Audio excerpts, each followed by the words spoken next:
Oke, assalamualaikum warahmatullahi wabarakatuh, sahabat trading analisa.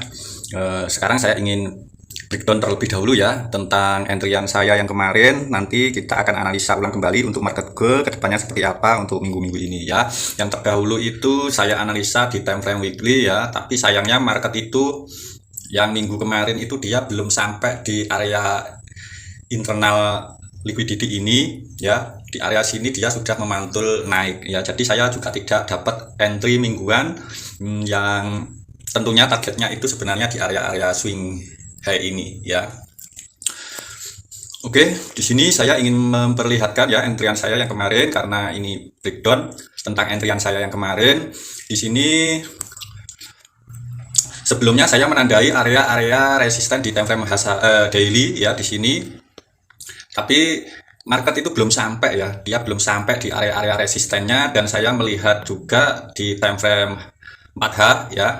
Di sini terlihat jelas masih belum sampai market itu melakukan penurunan ya yang begitu tajam di 4 jam itu, tapi dia tidak mampu break ini ya. Kemudian dia retest kembali melakukan kenaikan. Nah, setelah dia melakukan kenaikan di situ, tentu saya menandai sebuah resisten lagi di area-area sini ya. Ini sebagai key level saya, yaitu sebagai key level saya. Jika market itu melakukan kenaikan, nah responnya seperti apa ya? Nah, jika kita lihat di sini ya, saya perbesar lagi. Di sini market menyentuh area key level ya di candle bullish ini. Nah, kemudian di saat candle berikutnya ini dia mampu sweep candle bullish yang ini ya. Nah, dan close candlenya itu di sini ya. Jadi close candlenya tidak di bodinya menutup, close candlenya itu tidak menutup dengan body di area-area ini ya, shadownya ini atau swing high-nya itu, justru dia close candlenya itu berada di sini. Nah, seperti video saya sebelumnya, tentu jika sudah menjadi seperti ini, pembentukan satu kemudian candle kedua itu seperti ini, maka ini kita bisa tandai sebagai candle CRT-nya ya. Jadi seperti itu. Apalagi di sini market sudah menyentuh area di level yang kita tandai. Nah, di situ saya langsung menandai area-area CRT-nya ya. Di area sini sebagai CRT high-nya, kemudian di bawahnya itu sebagai CRT low-nya ya di sini. Tentu ini nanti sebagai target kita untuk melakukan open posisi sell, take profitnya di area-area situ ya. Kemudian setelah kita menandai CRT dan CRT low-nya, CRT high dan CRT low-nya, kita bisa ganti time frame ya. Tapi dengan catatan di sini sudah ada pembentukan dua candle ini ya, candle 1 dan candle 2, dan candle ketiganya ini kita mencari distribusinya. Jadi di sini akumulasi ya, manipulasi, kemudian kita mencari untuk entry itu untuk distribusinya ke bawah ya. Nah, di sini saya melihat di time frame H1 ya, di time frame H1 sendiri di sini juga ada sebuah candle CRT ya di sini. Tapi ini sudah clear ya, candle CRT-nya sudah clear. Yang di time frame H4 tadi yang belum clear. Waktu market itu berjalan di sini ya, masih berjalan di sini. Tentu H4 itu biasanya dia itu pasangannya di time frame M5 ya. Time frame M5 itu untuk H4 ya, di time frame M5. Nah, seperti ini di time frame M5. Nah, di time frame M5 di sini jika kita lihat ya, di sini sudah ada sebuah, ini sebagai turtle soup-nya ya, di sini sebagai turtle soup-nya. Oke. Ini bahasa-bahasa, sebenarnya saya tidak mau memakai bahasa-bahasa seperti itu ya, karena sangat sulit. Nah, setelah itu di sini ada sebuah apa? Di sini dia mampu break ini. Ini sebagai liquidity. Oke.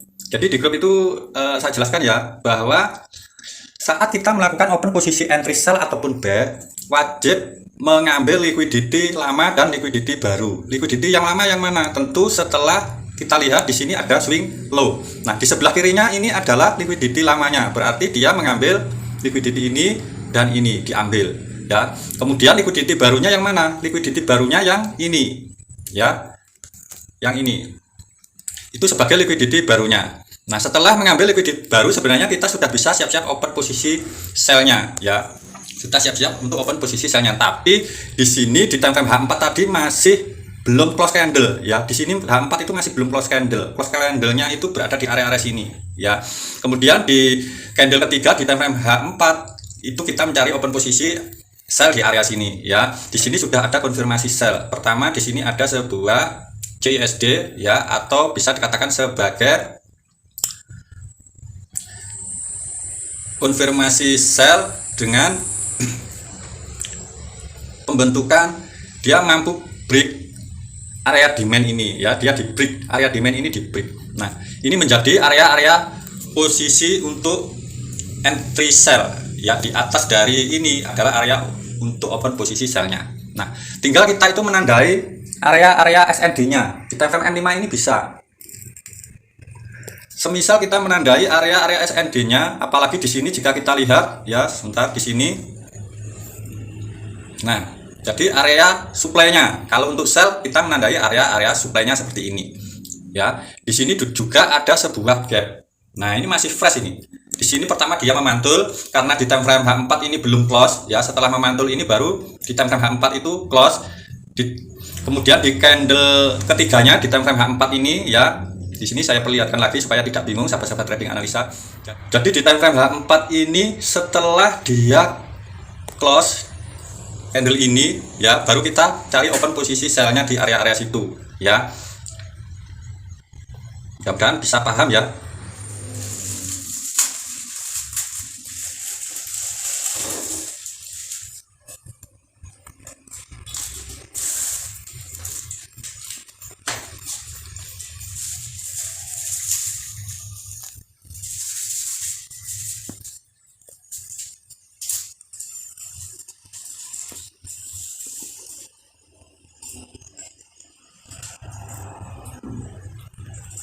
Jadi di sini close candle-nya itu di sini, di area-area sini.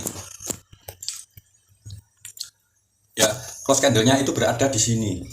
Kemudian dia naik, setelah naik tentu kita bisa entry ya, tetap ya di area-area sini.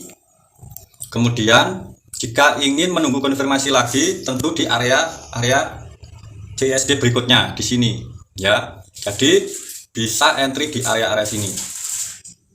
Karena ini ada konfirmasi kembali.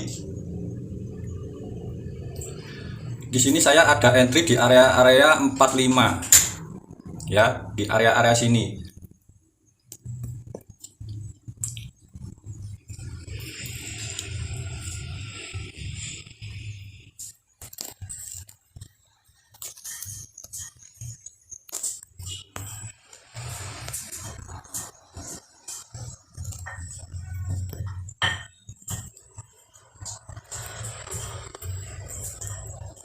Nah, jadi kita bisa entry di area-area situ ya. Kenapa saya entry kok di area-area sini ya? Karena di sini setelah dia mengambil, nah ini ada sebuah supply ya. Kemudian di sini dia berusaha dipantulkan lagi ya. Dia belum ada konfirmasi, tapi di time frame kecilnya, di time frame M1 itu sudah ada konfirmasi.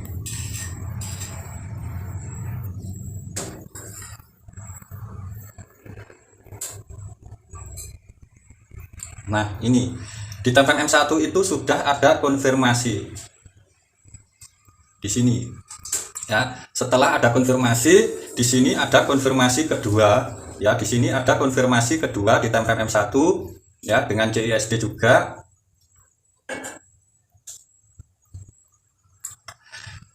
Setelah itu saya lihat di sini ada sebuah gap. Di time frame M1 itu di area-area sini ada sebuah gap.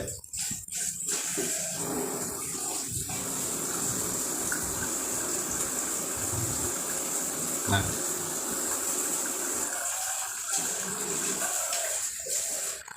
jadi di sini ada sebuah fair value gap. Maka itu sebagai area-area entry kita. Ya, apalagi di sini juga ada sebuah supply. Ya, tentu SL-nya kita bisa memasang di atasnya sini. Ya, untuk mengecilkan risiko itu kita bisa memasang di swing high tertingginya ini. Ya, jadi risikonya di sini hanya 20 bit saja. Kemudian target kita tentu di Yang pertama kita bisa menargetkan di 50%-nya CRT time frame H4. Ya, CRT time frame H4. Nah, 50%-nya itu di mana? Tentu kita bisa mengukur untuk 50%-nya, yaitu candle CRT ini. Ya, kita ukur 50%-nya. Ini pasti diambil ya. Kebanyakan dia akan mengambil dari 50%-nya, maka CRT ini sudah clear. Ya. Jadi seperti itu. Kita bisa menandainya di sini sebagai 50%-nya CRT, tapi di 50%-nya ini sebenarnya sudah disentuh terlebih dahulu. Maka kemungkinan besar market akan mengambil CRT low-nya ya.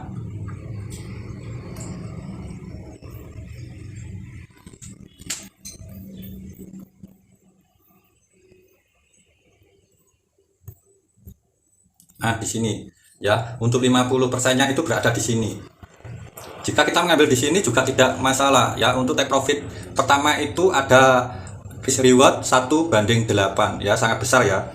Ini sudah ada 120 pips. Jika kita mengambil di CRT low-nya di tanggal H4 tadi, ini sudah ada 260 pips ya, 260 pips. Ini sudah sangat besar ya. Jadi seperti itu. Jika kita tidak bisa entry semisal di sini ya, kita bisa entry di konfirmasi berikutnya ya. Konfirmasi berikutnya setelah ini terjadi.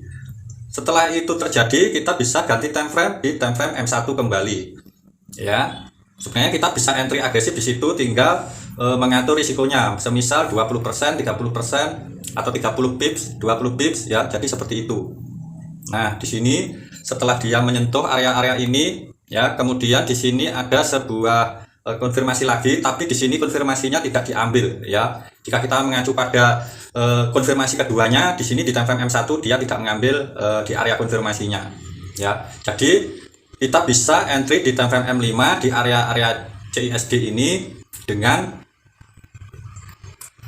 meletakkan di area sini risiko setidaknya bisa di swing di sebelah kirinya ini ya, atau setidaknya jika ingin memperkecil lagi selalu ambil risiko itu 30 pips ya, 30 pips atau 20 pips. Di sini saja ini hanya 30 pips ya. Di sini hanya 30 pips. Ya, bisa saja kita menaruh SL-nya itu di area-area situ ya. Untuk targetnya di sini. Ini sudah perbandingannya sangat besar. Ada 1:7 risk rewardnya. Oke, demikian untuk breakdown analisa entry saya yang kemarin. Di sini saya ingin ulas kembali untuk market kedepannya seperti apa. Ya, karena ini sudah selesai untuk target di CRT H4-nya. Kita sekarang bisa pindah di time frame daily, di hariannya.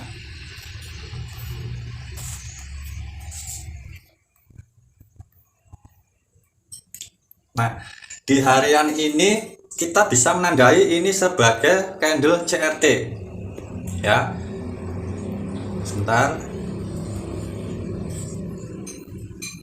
Di sini kita bisa menandai sebagai candle CRT-nya.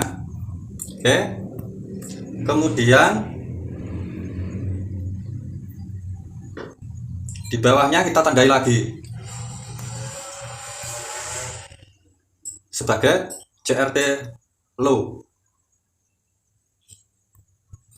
Ya. Nah, kenapa kita tandai seperti ini?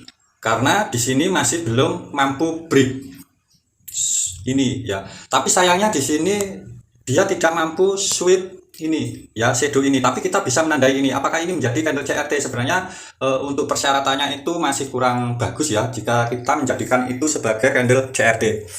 Tapi tentu kita butuh pendukung baru. Apa pendukung barunya? Di sini tentu ada sebuah fair value gap sebagai area-area internal range liquidity di time frame daily ini ya. Jadi ini sebagai internalnya.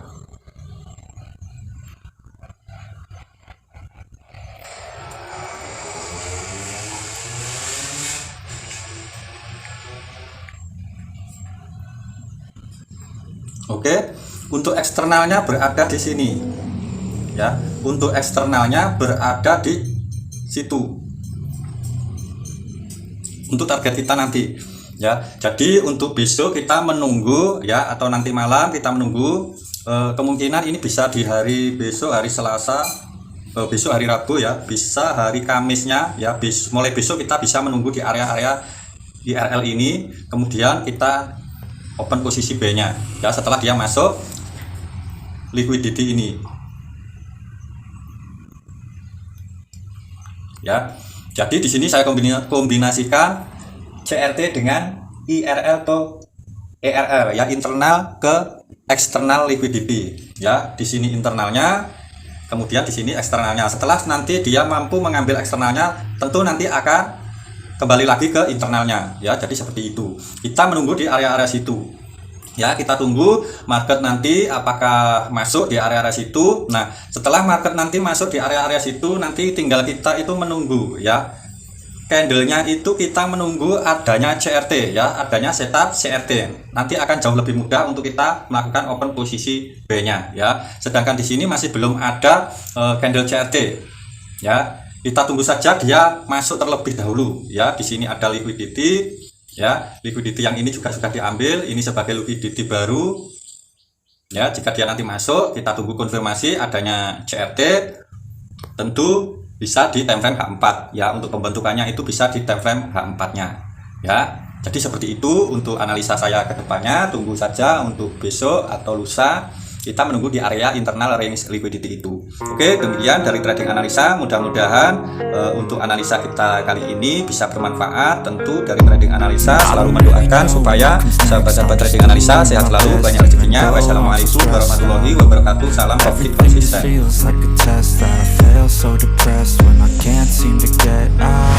But something deep inside won't let me